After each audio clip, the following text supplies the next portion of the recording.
तो सुश्रुत संहिता। टीकाओं की बात करें, पहली टीका का नाम देख पा रहे हो, न्याय चंद्रिका। न्याय चंद्रिका। इसी को न्याय पंजिका या बृहत पंजिका भी कहते हैं। सारे पर्याय हैं, याद रखोगे, न्याय चंद्रिका, न्याय पंजिका या बृहत पंजिका। गैदास ने लिखी है। गैदास का टाइम है 10वीं सदी। कहाँ पर लिखी है, किस स्थान पर? सिर्फ निदान स्थान पर है। सुश्रुत के सिर्फ निदान स्थान पर है, याद रखना। ठीक है।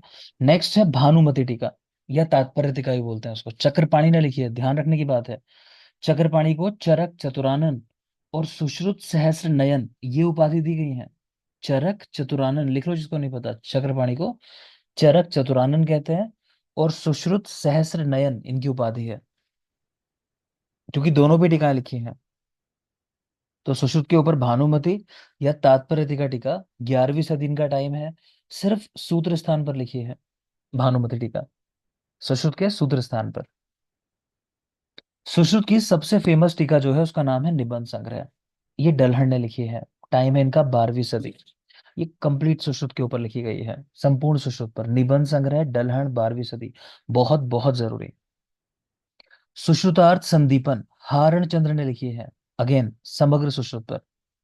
सुश्रुतार्थ संदीपन। लघु पंजिका भास्कर ने लिखी है। ध्यान रखना, ये लघु पंजिका है और ऊपर आपने देखी थी यहाँ, ये बृहत पंजिका। तो न्याय चंद्रिका, न्याय पंजिका या बृहत पंजिका एक ही है। गैदास 10th सेंचुरी निदान स्थान। जबकि ये लघु पंजिका भास्कर ने लिखी है, 12वीं सदी इनका टाइम है। लघु पंजिका बाय भास्कर, 12वीं सदी। नेक्स्ट है टिप्पण। टिप्पण माधव ने और ब्रह्मदेव ने दोनों ने लिखी है। टाइम अलग अलग है। टिप्पण नाम से टीका, माधव का टाइम 9th सेंचुरी, ब्रह्मदेव का 10th सेंचुरी। तो टिप्पण बाय माधव एंड ब्रह्मदेव, ऐसे याद रखना है। ये रहने दोगे। यहाँ देखोगे, आयुर्वेद रहस्य दीपिका। ये भास्कर गोविंद घाणेकर ने लिखी है। आयुर्वेद रहस्य दीपिका हिंदी टीका है अभी ये। तो आयुर्वेद रहस्य दीपिका भास्कर गोविंद घाणेकर। ये सूत्र निदान और शारीर स्थान पर है। हम ऐसे याद रखते हैं, सुनिशा, जैसे अच्छी शाम है कोई, है ना। तो सुनिशा यानी अच्छी शाम। तो सुनिशा यानी सूत्र निदान और शारीर पर है। आयुर्वेद रहस्य दीपिका भास्कर गोविंद घाणेकर। आयुर्वेद तत्व संदीपिका अंबिका दत्त शास्त्री। ये कंप्लीट सुश्रुत के ऊपर है। तो हिंदी टीकाओं में ये काफी पढ़ी जाती है। आयुर्वेद तत्व संदीपिका अंबिका दत्त शास्त्री। अगेन समग्र सुश्रुत पर। सुश्रुत विमर्शनी अनंत राम शर्मा। ये भी संपूर्ण सुश्रुत पर है। तो हिंदी टीकाएं जो है, आयुर्वेद तत्व संदीपिका अंबिका दत्त जी के और सुश्रुत विमर्शनी अनंत राम शर्मा जी के, ये कंप्लीट सुश्रुत के ऊपर है। जबकि आयुर्वेद रहस्य दीपिका भास्कर गोविंद घाणेकर की सूत्र निदान और शारीर पर लिखी हुई है। सूत्र निदान और शारीर स्थान पर। फिर एक बार बोल रहा हूँ, तेजी के साथ देख लोगे। तो न्याय चंद्रिका, न्याय पंजिका या बृहत पंजिका, गैदास 10th सेंचुरी। हम याद ऐसे रखते हैं, गैदास तो दास 10, 10वीं सदी टाइम है इनका, याद रखना आपको। और सिर्फ निदान पर लिखिए, सवाल इसके ऊपर भी आता है। भानुमति अगेन ये सिर्फ सूत्र स्थान पर है। चक्रपाणी ने लिखी है, इसको तात्पर्य टीका के नाम से भी जानते हैं। 11th सेंचुरी चक्रपाणी का टाइम है। तो चरक की जो सबसे फेमस टीका है वो इन्होंने लिखी है, चक्रपाणी ने। और सुश्रुत की जो सबसे फेमस टीका है उसका नाम है निबंध संग्रह, वो डल्हर ने लिखी है। 12वीं सदी इनका टाइम है। ये कंप्लीट सुश्रुत के ऊपर लिखी गई है, निबंध संग्रह। सुश्रुतार्थ संदीपन हारण चंद्र, समग्र सुश्रुत पर। सुश्रुतार्थ संदीपन लघु पंजिका बाय भास्कर और बृहत पंजिका बाय गैदास। ठीक है। तो लघु पंजिका भास्कर 12वीं सदी। टिप्पण बाय माधव एंड ब्रह्मदेव। आयुर्वेद रहस्य दीपिका हिंदी टीका है, भास्कर गोविंद घाणेकर। सूत्र निदान और शारीर पर। सूत्र निदान और शारीर स्थान पर। आयुर्वेद तत्व संदीपिका अंबिका दत्त शास्त्री, समग्र सुश्रुत पर। आयुर्वेद तत्व संदीपिका अंबिका दत्त शास्त्री, समग्र सुश्रुत पर। और सुश्रुत विमर्शनी अनंत राम शर्मा, अगेन कंप्लीट सुश्रुत पर। ठीक है। तो स्क्रीनशॉट निकाल लेना इसका। तो ये सुश्रुत की आपकी टीकाएं हो गई, चरक की हो चुकी हैं। वो भी इतिहास में जाके देख लेना, वहां लिखी है मैंने। मैं लेक्चर प्रोवाइड कर दूंगा, किसी ने अगर नहीं पढ़ा है तो मांग लेना मेरे से। नेक्स्ट लिख लो यहीं पर, टीकाएं लिखो अष्टांग हृदय की। क्योंकि बृहत त्रय के अंदर संग्रह नहीं आती, ठीक, ये बात भी ध्यान रखना। संग्रह नहीं आती है, हृदय आती है, तो लिख लो। क्योंकि जनरली हम पढ़ते नहीं है हृदय की टीकाएं। और मुझे दे देना जरूर, ठीक है। लिखकर कोई एक व्यक्ति ये हृदय वाली जरूर मुझे दे देना, मैं टाइपिंग के लिए दे दूंगा। तो लिखोगे जल्दी से, फर्स्ट लिखो।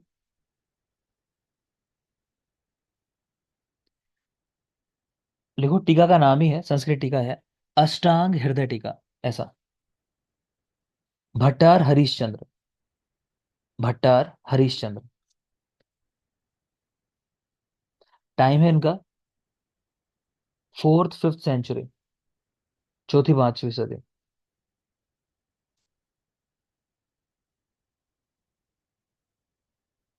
ठीक है, डाउटफुल है। नेक्स्ट है अष्टांग हृदय टीका, अगेन ये जेजेट की है। इसका क्लियर है, 9th सेंचुरी टाइम है इनका, जेजेट, अष्टांग हृदय टीका। ठीक है, जेजेट की।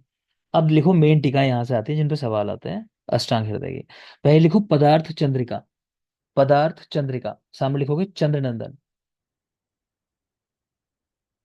चंद्रनंदन। मैं दो तीन ही बोल रहा हूँ, जरूरी वो जरूर याद रखना। एक है पदार्थ चंद्रिका, तो चंद्रनंदन की है। इनका टाइम चाहो तो लिख लो 10th सेंचुरी। अगली लिखो, बहुत जरूरी है, सर्वांग सुंदरी, ये पूछ चुका है, अरुंधत, सर्वांग सुंदरी, अरुंधत, 13th सेंचुरी।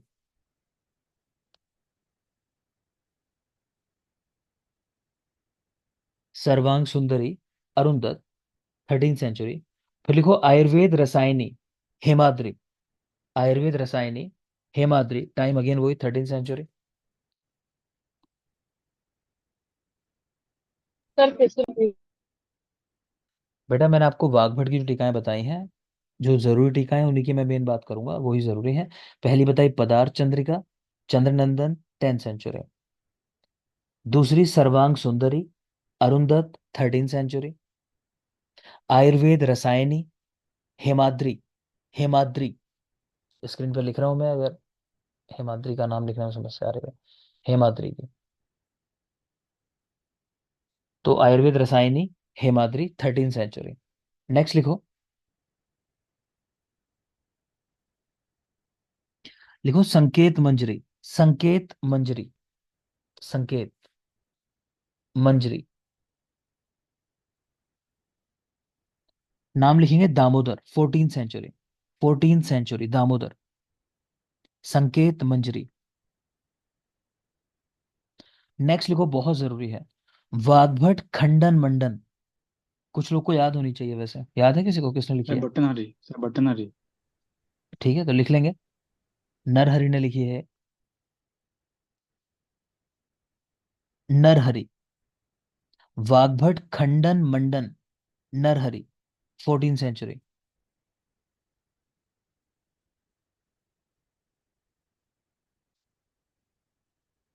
नेक्स्ट लिख लो शिव प्रदीपिका, शिव प्रदीपिका,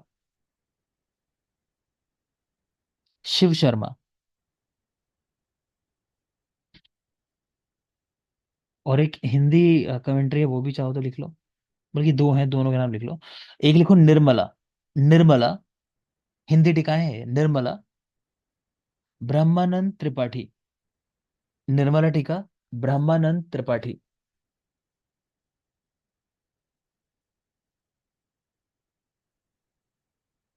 निर्मला, ब्रह्मानंद त्रिपाठी। दूसरी लिखो विद्योतनी, विद्योतनी टीका। तो इन्होंने बृहत्त्रयी पर लिखी है, जिसकी टीका है विद्योतनी। तो किसने लिखी है बृहत्त्रयी पर टीका है हिंदी में? सर अत्रिदेव। अत्रिदेव।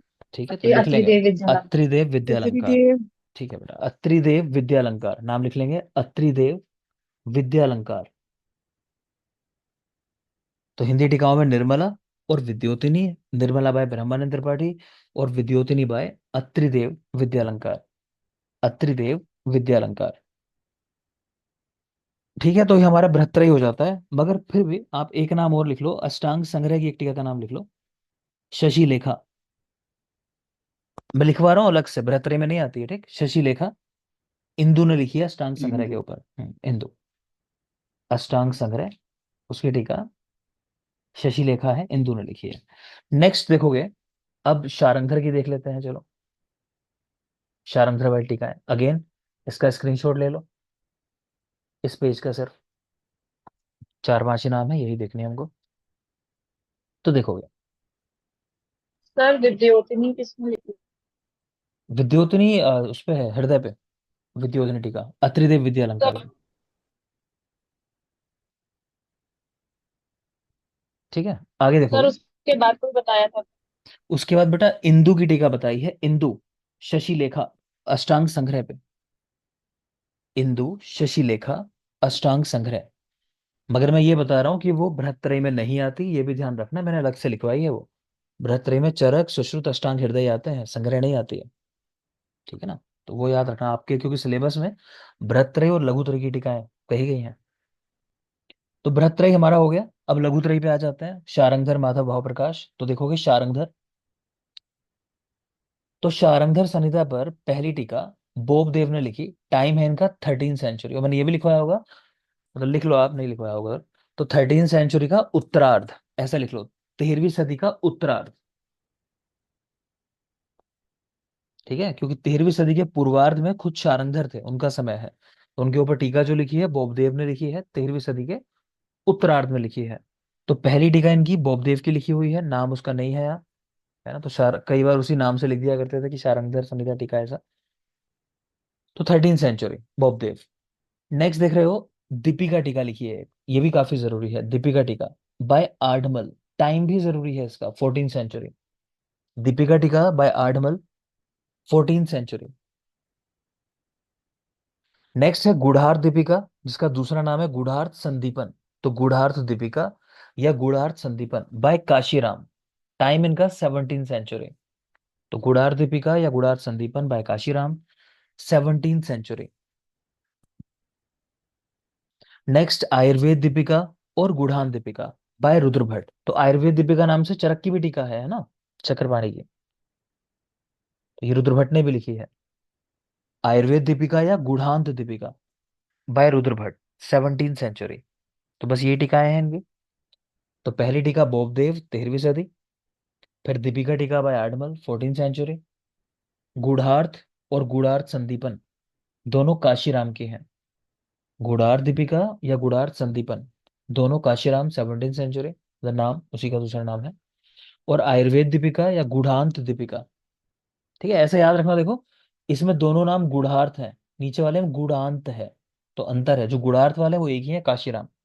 तो ऐसा याद रखते हैं हम लोग तो कि काशी जो है, मतलब बनारस जो है, वहां बहुत गूढ़ रहस्य छिपे हुए हैं दुनिया के भाई, कि भगवान शंकर से रिलेटेड कितने रहस्य हैं वहाँ। तो इस तरह करके याद रख सकते हो, काशी के अंदर गूढ़ अर्थ छिपे हुए हैं। तो गूढ़ार्थ दीपिका हो चाहे गूढ़ार्थ संदीपन हो, दोनों काशीराम की है, 17 सेंचुरी। और आयुर्वेद दीपिका या गूढ़ांत दीपिका वो रुद्र भट्ट की है, 17 सेंचुरी, अगेन सेम ही टाइम है। ठीक है, तो ये हो गई शारंगधर की टीका है। नेक्स्ट लिखोगे माधव की टीका है, माधव।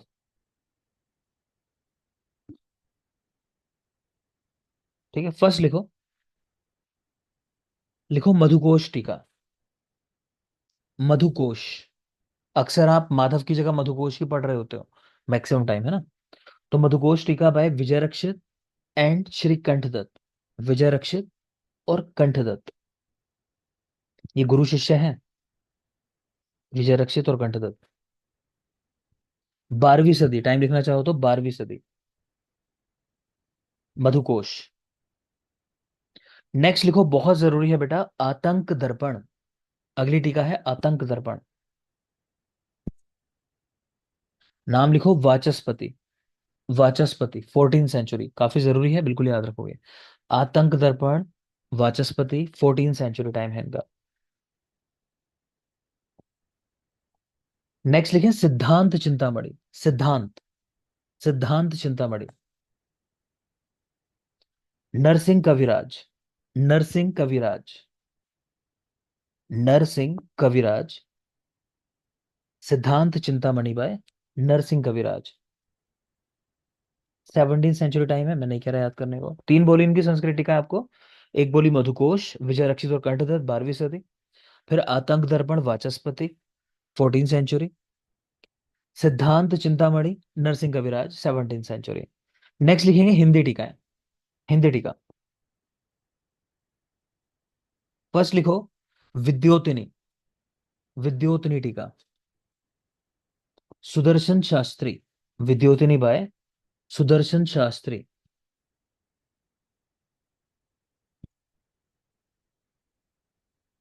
नेक्स्ट लिखो विमला, मधुधारा, अलग अलग टीकाएं हैं दो, विमला मधुधारा, विमला, मधुधारा। तो इसके राइटर हैं ब्रह्मानंद त्रिपाठी।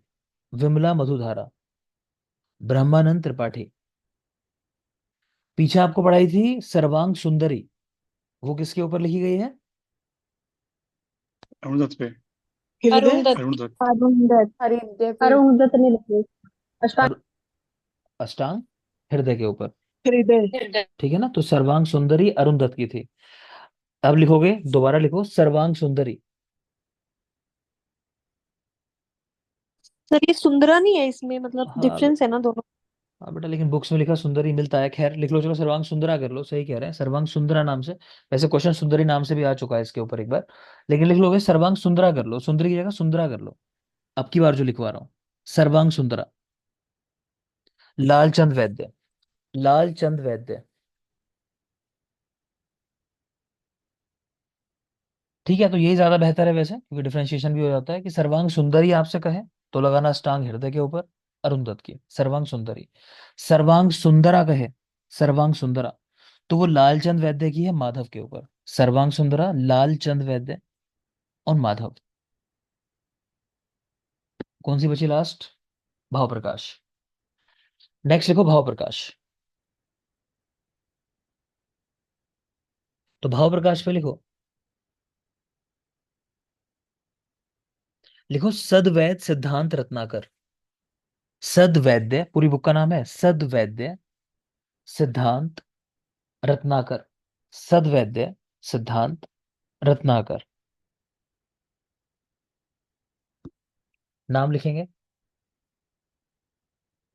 जयदेव। पूरा नाम लिख लो, लिखो जय कृष्ण के पुत्र जयदेव। जय कृष्ण पूरा के। नहीं, मेरा छूट गया। बेटा सदवैद्य सिद्धांत रत्नाकर, मैं स्क्रीन पे भी लिख दे रहा हूँ, चलो। सदवैद्य सिद्धांत रत्नाकर, पूरी बुक का नाम है ये, सदवैद्य सिद्धांत रत्नाकर। किसने लिखी है तो वो नाम लिखेंगे सामने, जय कृष्ण के पुत्र जयदेव ने। जय कृष्ण के पुत्र जयदेव ने।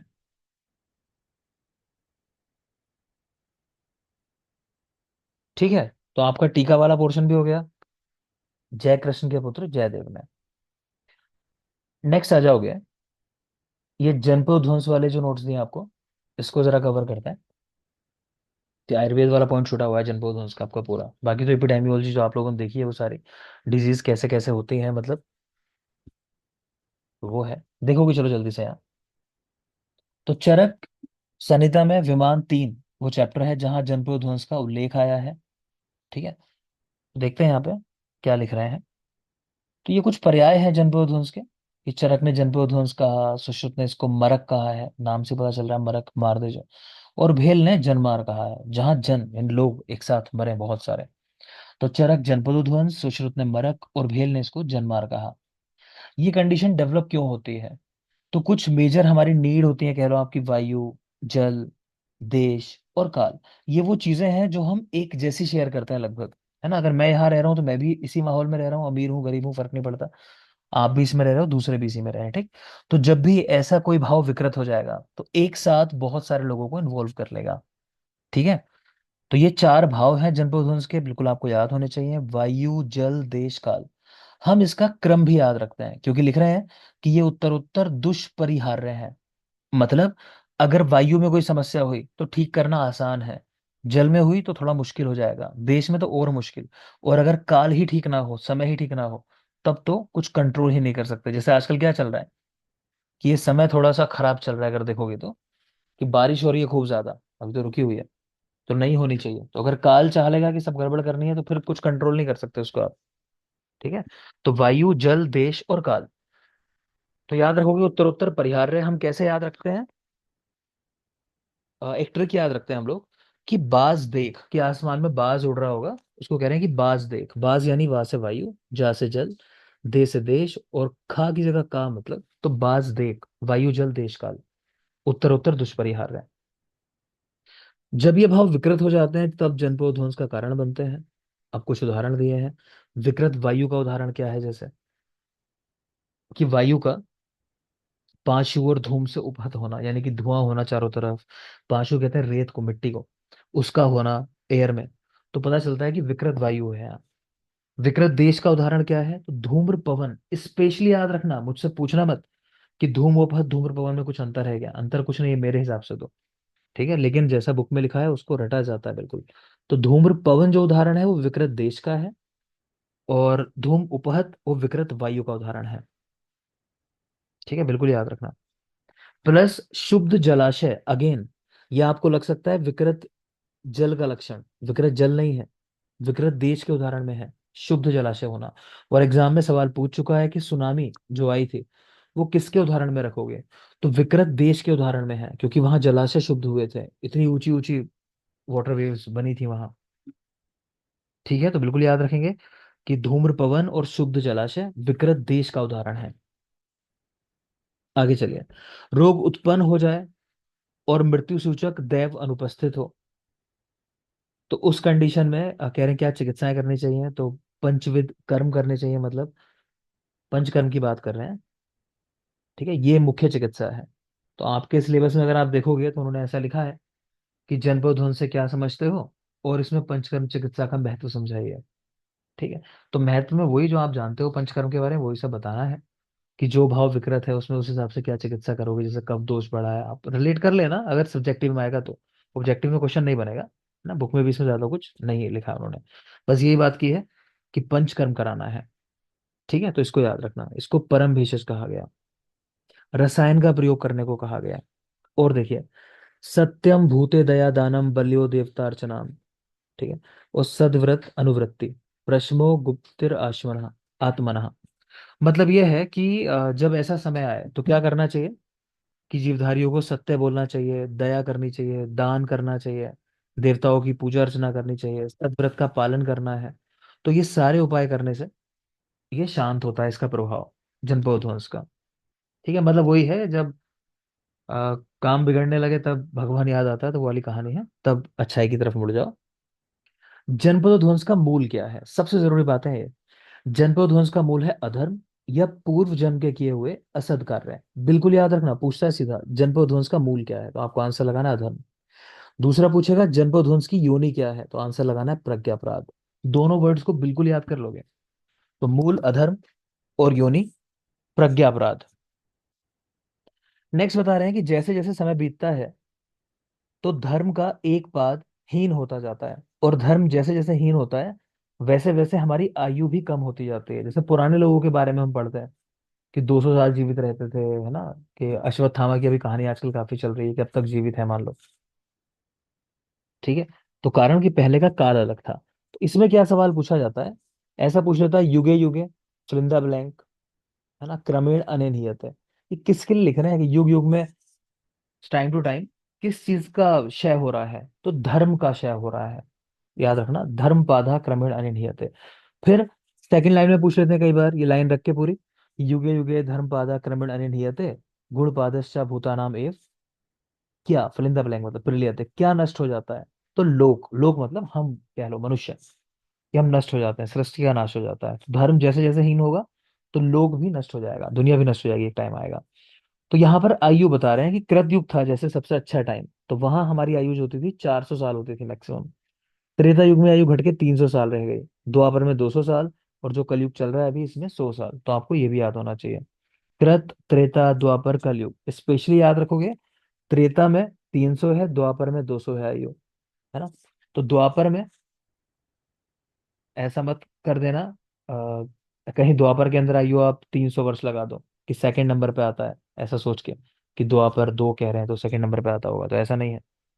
कृतयुग में 400, त्रेता में 300, द्वापर में 200, कलयुग में 100 वर्ष की आयु है। आगे चलेंगे। कलयुग की टोटल आयु कितनी है? तो 4,32,000 वर्ष, देखना चाहो देख लो।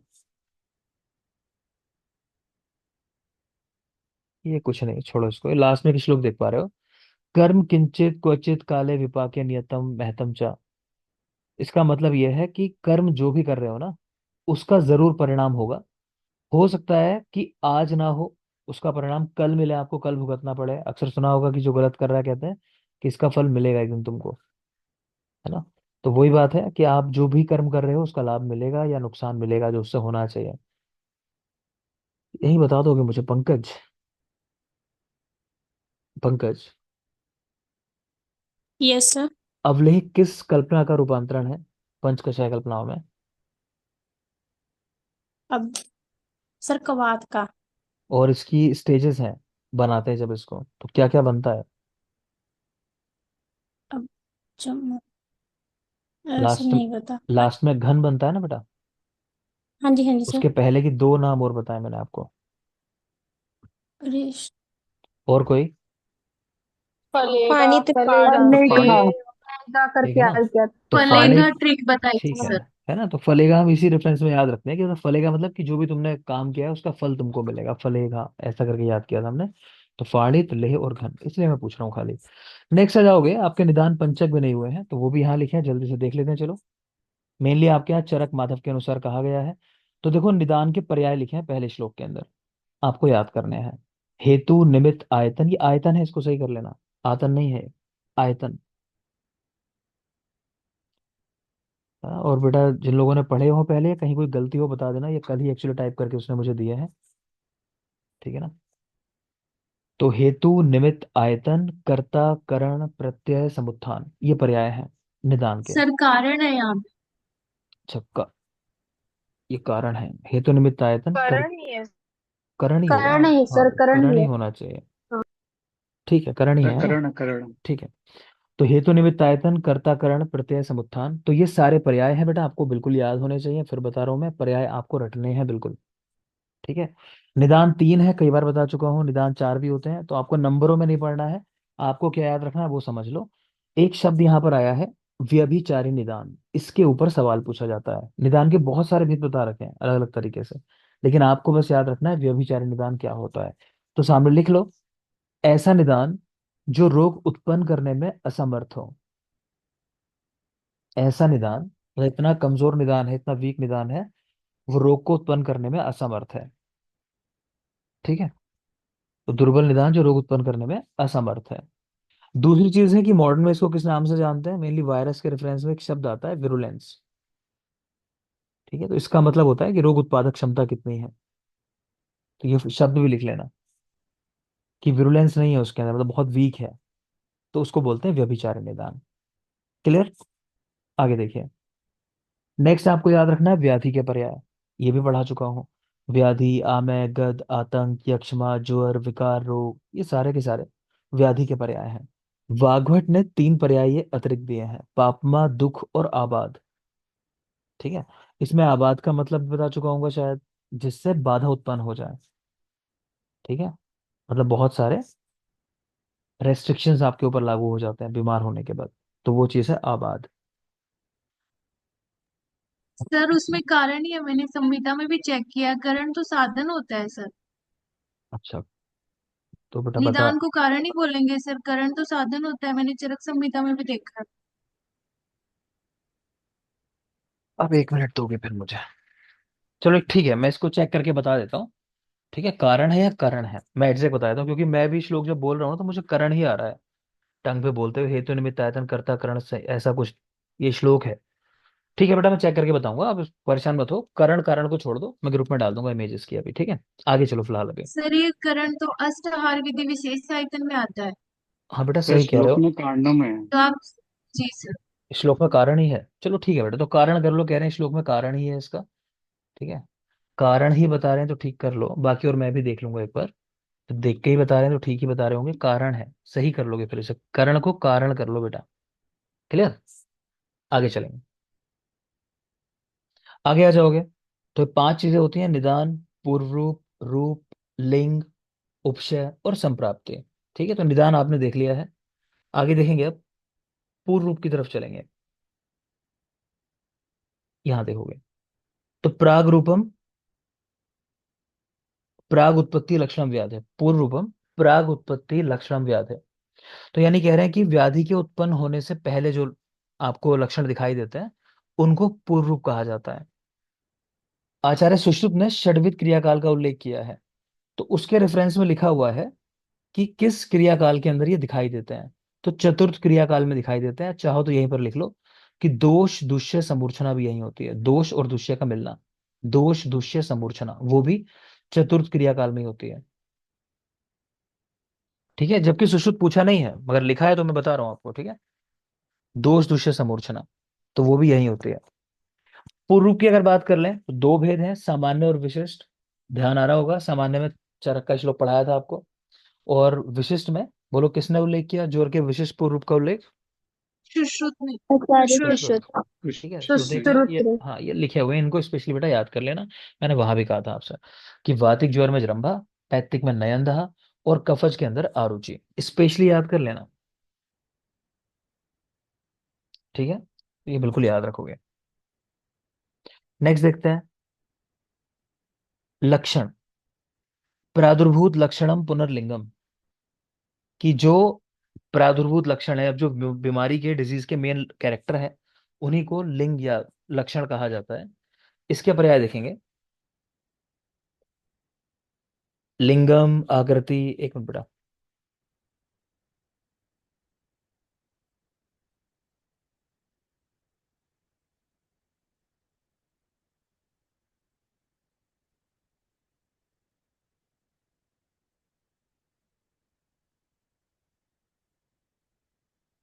बेटा माफ करेंगे, तो कहाँ थे हम लोग? लक्षण। सर लक्षण के पर्याय।